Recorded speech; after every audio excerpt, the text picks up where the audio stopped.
తాకట్టులో ఉన్న బంగారాన్ని విడిపించి ఆ రోజున్న మార్కెట్ ధర కట్టి మిగిలిన డబ్బును మీకు అందిస్తుంది కొమ్మూరి గోల్డ్.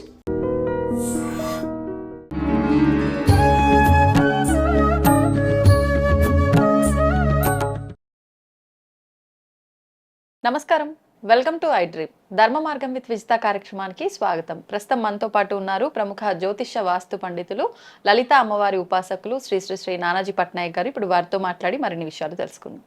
నమస్కారం అండి. శ్రీమాత్రే నమః.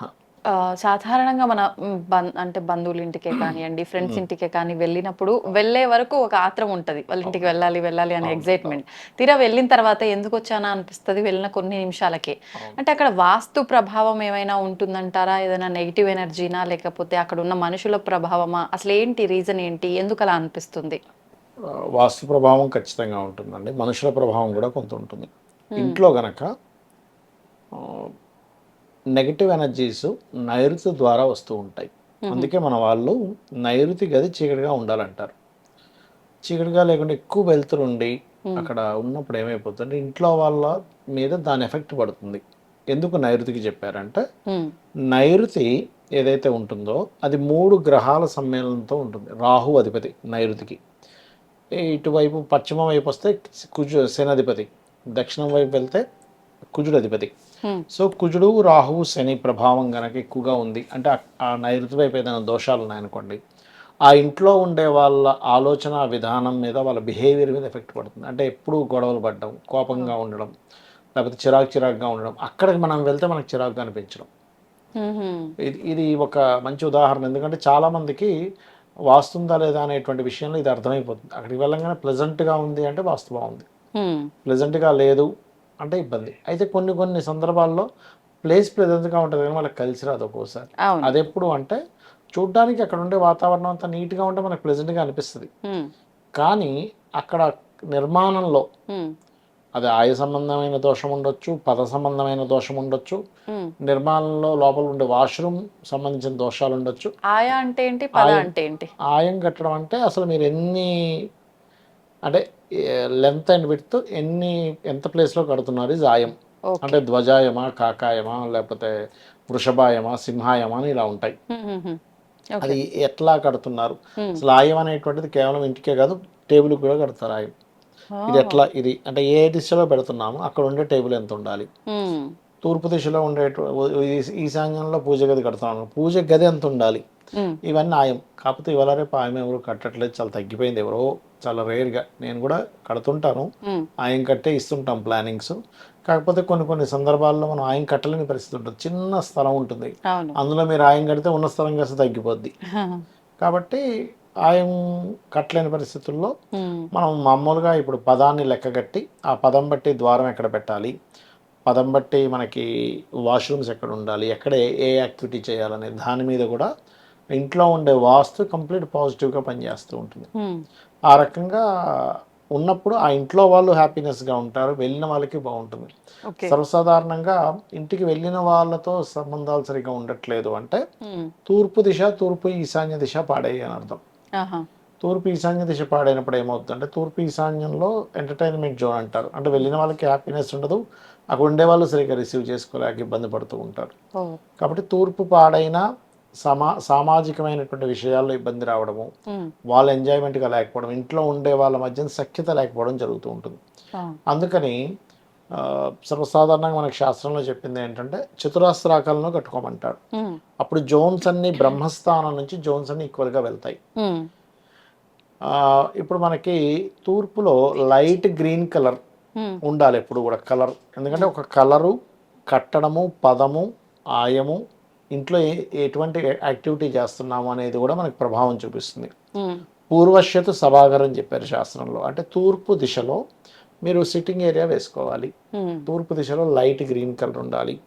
తూర్పు మధ్యలో ఖచ్చితంగా మీరు అక్కడ రాముడు పట్టాభిషేకం బొమ్మ కనుక ఉన్నట్లయితే, లేదా సూర్య యొక్క ప్రతిమ ఉన్నట్లయితే ఖచ్చితంగా వాళ్ళకి, ఇంట్లో ఉండే వాళ్ళకి హ్యాపీనెస్ పెరగడము, సామాజిక విషయాల్లో బాగుండటము. అదేవిధంగా ఇంట్లో వాళ్ళకి, ఇంట్లో ఉండే కుటుంబ సభ్యులకి కూడా ఎలా ఉంటుందంటే, కొన్ని ఇళ్లలో పిల్లలు చెప్పే తల్లిదండ్రులకు అర్థం కాదు. తల్లిదండ్రులు మంచి కోసం పిల్లలకి చెప్తున్నా వాళ్ళు నెగిటివ్గా తీసుకుంటూ ఉంటారు. బికాస్ ఆఫ్ ఈస్ట్ సామాజిక సంబంధాలకి, ఇంట్లో ఉండేటువంటి సంబంధాలకి ఈస్ట్ మెయిన్గా. అలా అని ఈస్ట్ ఫేసింగ్లో ఉంటే మంచిదని కాదు. వాళ్ళ ఇంట్లో ఉండేటువంటి ప్రదేశంలో ఈస్ట్ జోన్ ఏదైతే ఉందో అక్కడ నీట్గా ఉండాలి, చక్కగా సిట్టింగ్ ఏరియా ఉండడం, అక్కడ కొంచెం వాటర్ ఉన్నా మంచిదే ఈస్ట్లో, అండ్ గ్రీన్ కలర్ ఉండడం, అక్కడ కొన్ని మొక్కలు పెంచుకోవడం, ఇట్లాంటివన్నీ కూడా చేసుకోవచ్చు. ఇది ఎక్కడైనా మిస్ అయితే కనుక ఆ ఇంట్లో హ్యాపీనెస్ అనేది తగ్గిపోతూ ఉంటుంది, సామాజిక సంబంధాలు తగ్గుతూ ఉంటాయి. ఇలాగా 16 జోన్స్కి 16 విషయాలు చెప్పారు. అంటే ఈశాన్య దేవతాగ్రహ, పూర్వశత సభాగారు, ఆగ్నేయ పాకముచ్చతే, దక్షిణే సయంతత, పశ్చిమే భోజంచైవ, ఉత్తరే నది సంస్థితం, ఇట్లా చాలా ఉన్నాయన్నమాట. ఉత్తరే మనకి తూర్పాగ్నేయ హృదయే దదిమంతన మందిరం అంటాడు. అంటే అక్కడ మీరు కనుక ఒక కవ్వము, ఈ చిలికేది పెడితే కూడా వాళ్ళకి సబ్కాన్షియస్ మైండ్లో మంచి మంచి థాట్స్ రావడము, సంతాన అభివృద్ధి కలగడము, ఇట్లాంటివన్నీ జరుగుతాయి. అదేవిధంగా కొంతమంది ఇళ్లలో మీరు ఇప్పుడు హ్యాపీనెస్ కోసం అన్నారు, కొంతమంది ఇళ్లలో శక్తిహీనతగా అనిపిస్తుంది వాళ్ళకి. అంటే వాళ్ళు ఆ ఇంటికి వెళ్ళినప్పటి నుంచి ఏదో తెలియని డల్గా ఉన్నామండి, ఎనర్జీ లేమండి అంటూ ఉంటారు. దానికి కారణం ఏమిటి అంటే మనకి ఆగ్నేయానికి దక్షిణానికి మధ్య భాగాన్ని దక్షిణ ఆగ్నేయము అంటారు. దక్షిణాగ్నేయ హృదయే మనకి మన ఆజ్యగేయ ప్రశస్తయేతన శ్లోకం ఉంది. అంటే అక్కడ మనకి 16 మంది శక్తి స్వరూపాలు ఉంటాయని చెప్తుంది శాస్త్రం వాస్తుపరంగా. అక్కడ కనుక ఒక నెయ్యి బాటిల్ కనుక పెట్టినట్లయితే దేవతలు ఏం తీసుకుంటారు? నెయ్యి తీసుకుంటారు.